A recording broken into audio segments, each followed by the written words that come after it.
Begitu nanti ajalnya tiba, mati, masuk dalam kubur, ditinju sama malaikat. Pak. Maka diambillah kartu remi itu, dikocok-kocok lah. Kocok depan muka bapak tu kan. Dibagi bapak tu. Bapak satu, saya satu, bapak.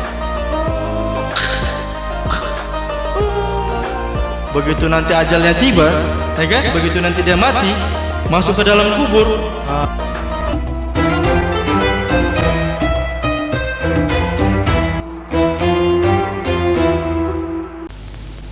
Bismillahirrahmanirrahim. Assalamualaikum warahmatullahi wabarakatuh.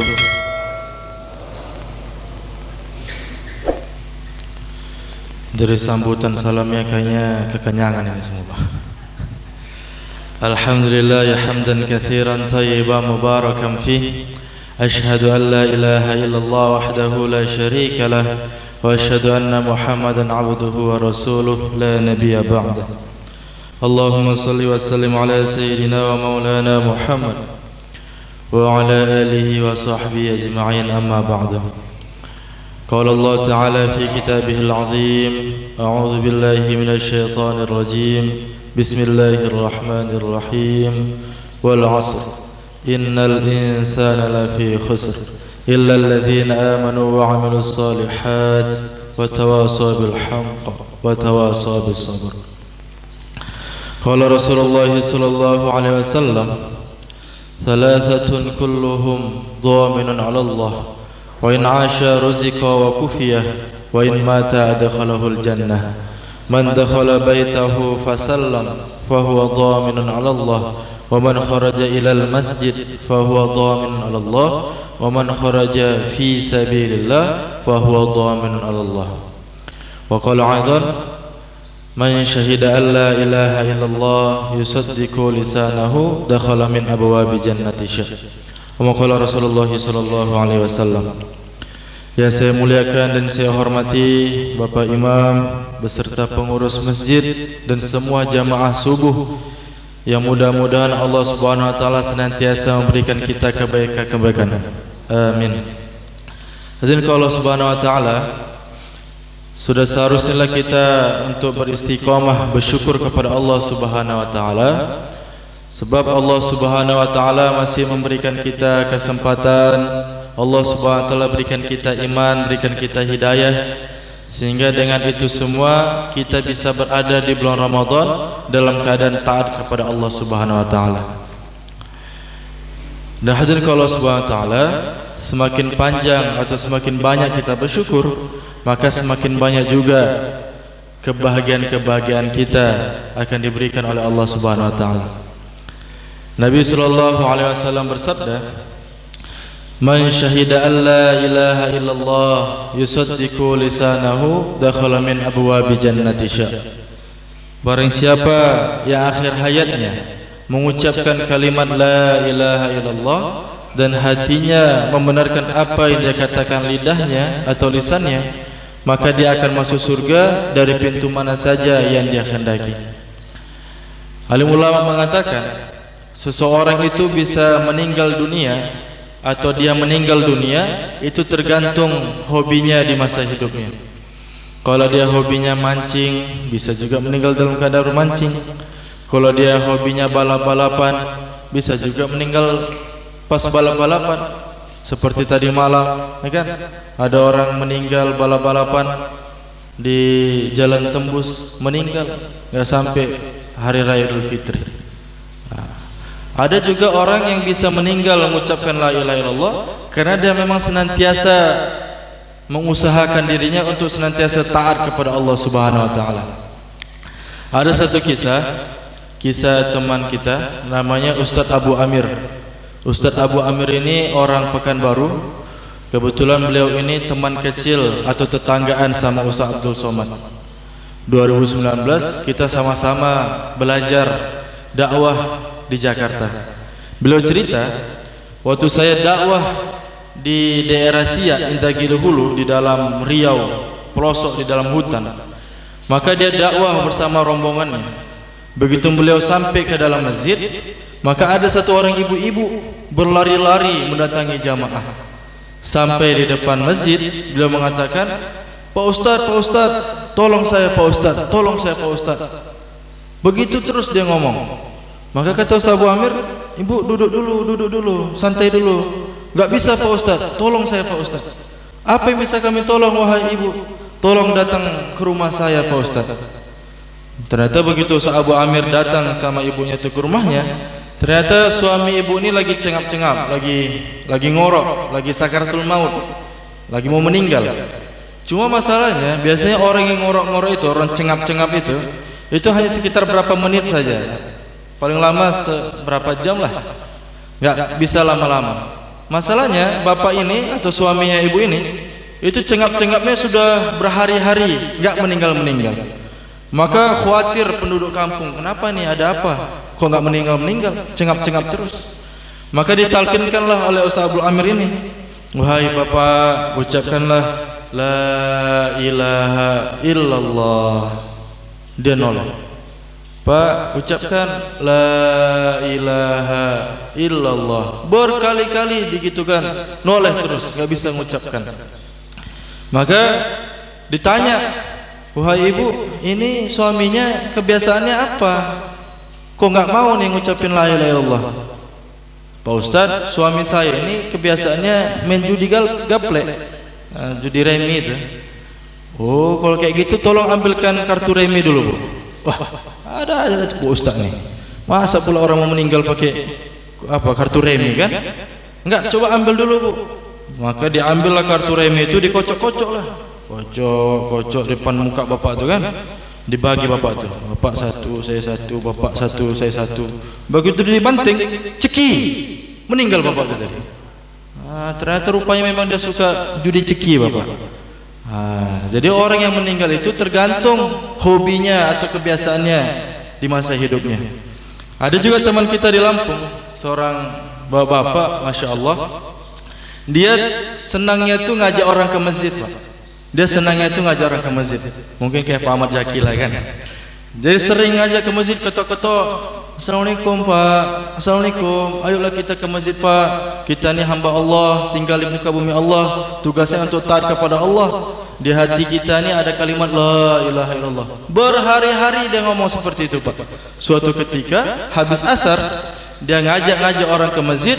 Dia ngatakan, ayo Pak ke masjid Pak. Kan di hati kita ni ada kalimat mulia yang bisa membawakan kita ke surga, kalimat la ilaha illallah. Begitu dia mengatakan itu, meninggal dia langsung. Jadi hadirin Allah Subhanahu wa taala, penting sekali kita untuk melakukan aktivitas atau kebiasaan kita yang senantiasa yang diridai oleh Allah Subhanahu wa taala. Nah hadirin Allah Subhanahu wa taala, dakwah atau mengajak itu adalah suatu anugerah yang Allah berikan kepada umat akhir zaman. Ya kan? Umat akhir zaman ini anugerahnya, istimewanya itu bisa berdakwah hadirin Allah Subhanahu wa taala. Orang-orang yang senantiasa berdakwah, maka Allah Subhanahu wa taala akan ubah diri dia, Allah ubah keluarga dia, Allah ubah kampung halaman dia. Kalau nggak salah waktu itu kami pergi ke daerah Ulu Manda, daerah Sulbar 2020. Itu kami pergi ke daerah Sulbar, Sulawesi Barat di Kabupaten Majene. Itu namanya desanya Ulu Manda. Itu daratan tertinggi di Majene di Sulbar. Itu tinggi, 4 jam kita naik hardtop dari Tapalang. Jadi begitu kita di Pelabuhan Mamuju, kita pergi ke Tapalang, itu kita naik ke atas gunung, ya kan? Karena kami kira ini naiknya pakai biska atau pakai Hilux atau segala macam. Ternyata enggak, Pak. Pakai mobil hardtop.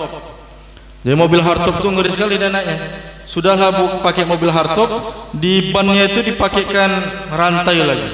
Nah, kalau di tempat kami di Medan, itu kalau ada sungai, ya kan? Kita mau lewatin sungai, mestilah ada jembatan di sungai itu, baru kita lewat jembatan. Beda di Ulu Manda. Di Ulu Manda itu ada sungai, wah kita nyemplung ke sungai sama mobil-mobilnya juga. Wah gitu. 4 jam kita mendaki terus, nggak ada turun-turunnya. Mendaki, sampailah kami ke desa Ulu Manda di dusun Lemo-Lemo. Maka pergilah kami ke warung, karena lapar, kita pergi beli mie. Ternyata agak mahal sana, karena naik gunung kan. Begitu kami pergi, karena kita pakai jubah kan. Kita tanya sama tukang warungnya, Pak, adakah orang-orang yang pakai jubah kayak gini di sini, Pak? Jubah kayak kau ini ya? Iyalah, Pak. Semua kami kayak kau, katanya. Bahkan lebih daripada kamu. Apa ini aneh-aneh aja? Kami pikir kan? Ternyata hadir Allah Subhanahu Wa Taala. Begitu kami beli mie, kami masak, kami makan.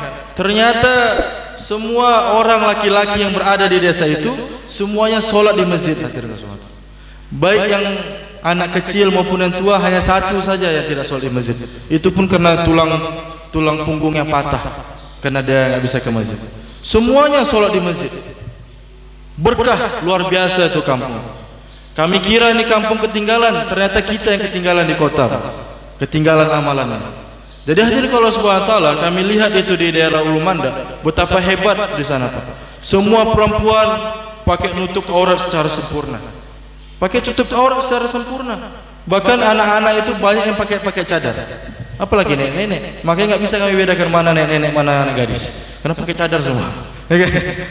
Kami di sana semuanya pakai cadar, laki-lakinya taat sama Allah Subhanahu Wa Taala. Bahkan sholat subuhnya itu sama seperti sholat Jumatnya. Dan itu baru kita rasakan di sana. Padahal jauh di pelosok di hutan. Hadirin Allah Subhanahu Wa Taala, mereka itu petani, banyak petani. Ada petani kopi, ada petani beras, bahkan beras merah mereka beras terbaik di Indonesia dan lain sebagainya. Maka kami datang kepada orang tua di sana, namanya Pak Ibrahim. Kita tanya, Pak, bagaimana bisa kampung ini sejahtera seperti ini? Apakah memang dari nenek moyang begini? Maka kata Pak Ibrahim, nah, dulu kampung kami ini dulu tempatnya maksiat. Tapi kami sudah Islam dulu. Jadi bapak kami dulu itu orang Islam tapi tidak taat dengan agamanya. Adapun orang yang mengajari kami itu datangnya di tahun 2005 Pak, baru. Jadi hadirin Allah Subhanahu Wa Taala, sebelum tahun itu kalau ada orang non muslim atau orang kafir lewat di dusun mereka, di desa mereka, itu nggak ada salah apa-apa, itu langsung dipenggal kepala sama mereka. Bayangin betapa durjananya. Kadang-kadang kalau mereka lagi malas menggal, mereka gantung di pohon sampai 3 hari 4 hari baru meninggal. Bahkan bukan hanya itu saja, hasil alam mereka pun tak bagus. Mereka itu di sana dulu nggak punya motor, yang ada kuda. Kuda itu harga 2,5 juta. Dan mereka itu nanam padi gagal, nanam yang lain-lain gagal, yang berhasil hanya nanam coklat dengan kopi saja. Nah, untuk dari atas gunung untuk ke bawah itu mesti jarak tempuh 2 hari 2 malam naik kuda. Dan mereka bawa kopi, bawa coklat itu 2 hari 2 malam itu ditukar sekitar 300 atau 250 ribu aja. Nah, sering sekali kuda mereka licin, perjalanan licin mati gitu. Dia jatuh mati kena kepalanya. Tapi hadirin Allah Subhanahu Wa Taala, sangat-sangat susah sana hidupnya. Bahkan mereka dulu berapa dusun itu nggak punya air bersih. Adapun air bersih hanya satu dusun aja, satu lemo-lemo. Orang untuk ambil air itu pukul-pukulan dulu. Nah, tapi begitu mereka amalkan agama, begitu mereka meramaikan masjid mereka, masya Allah, berubah kampungnya, berubah 100%. Yang dulu mereka cuma bisa nanam kopi dengan nanam coklat, sekarang udah berbeda. Sekarang mereka nanam beras, nanam yang lain-lain. Bahkan beras mereka jadi beras termahal di Indonesia. Dia bilang, ini beras kami ini belum lagi kami panen, sudah ada pembelinya, katanya. Bahkan belum lagi kami tusuk itu padinya, sudah ada pembelinya, katanya. Saking larisnya beras kami. Wah. Begitu juga dengan air yang dulunya nggak bagus, airnya nggak bagus. Sekarang di setiap rumah-rumah mereka itu terdapat selang-selang air, yang mana airnya nggak bisa dihentikan. Bahkan di masjid itu ada selang-selang air, yang airnya itu terbuka terus. Nah, begitu kita lihat itu air terbuka terus kan boros. Nah, keluarlah inisiatif saya kan. Saya ambil kayu, saya tusukkan untuk biar berhenti airnya. Marah mereka. Jangan kau tusuk-tusukkan itu kayu, katanya. Janganlah Pak, ini boros ini Pak, nanti marah Allah. Ini kalau kau tusuk ke ini, kamu hentikan air di musola kami ini, pecah nanti pipanya, katanya. Lebih jauh lagi nanti kami cari pipa di bawah lagi katanya. Jadi hadirin kalau Subhanahu wa taala, yang dulu cuma ada satu sumber air di satu desa, sekarang di setiap rumah-rumah mereka ada satu sumber air. Dan airnya itu beda dengan air di Bontang, Pak. Ini kan? Air mereka itu kayak air mineral, ada manis-manisnya, Pak. Dan kami di sana nggak pernah kami rebus air kecuali bikin kopi atau teh, kami langsung minum saja. Karena enak sekali. Dan banyak lagi keberkahan-keberkahan. Kalaulah dulu mereka nggak bisa baca Al-Quran, jangankan baca Al-Quran, baca doa-doa solat saja, tasbih-tasbih solat saja tidak bisa dulu. Tapi sekarang, Masya Allah, di setiap rumah-rumah mereka terdapat anak-anak penghafal-penghafal Al-Quran. Anak mereka itu banyak, Pak, 7, 8, 6 dan lain sebagainya, ya kan? Dan 7-7-nya penghafal Al-Quran, 6-6-nya penghafal Al-Quran, dan semuanya penghafal Al-Quran. Jadi hadirin Allah Subhanahu wa taala, benar kata Allah Subhanahu wa taala, kalau seseorang itu taat, kalau suatu kampung itu taat, maka Allah Subhanahu wa taala akan turunkan keberkahannya dari langit dan Allah Subhanahu wa taala keluarkan juga dari bumi. Jadi hadirin Allah Subhanahu wa taala, alim ulama mengatakan dakwah atau mengajak itu seperti kita melempar bola ke dinding.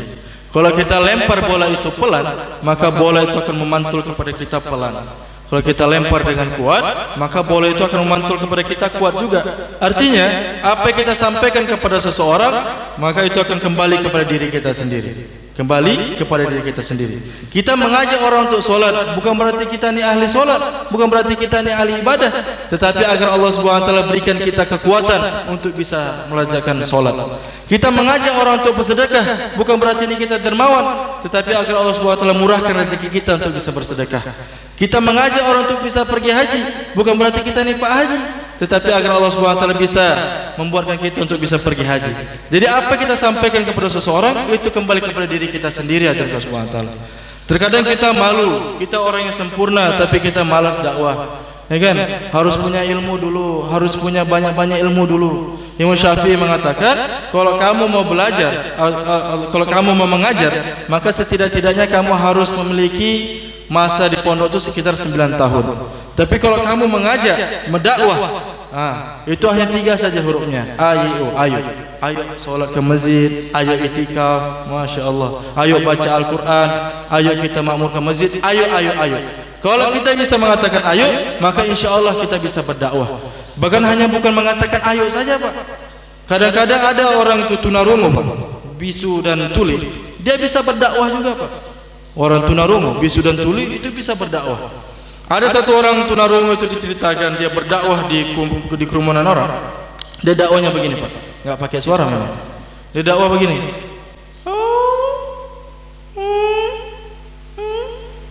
Semuanya di sini perempuan, bapak-bapak, ibu-ibu, bapak-bapak, semuanya di sini kalau sholat mau bagus. Semuanya orang di sini kalau mau zikir bagus, kalau mau doa bagus, ya kan? Begitu nanti ajalnya tiba, mati, masuk dalam kubur, ditinju sama malaikat. Puak. Maka diambillah kartu remi itu, dikocok-kocok lah. Kocok depan muka bapak itu kan. Dibagi bapak itu. Bapak satu, saya satu, bapak. Begitu nanti ajalnya tiba, ya kan? Begitu nanti dia mati, masuk ke dalam kubur.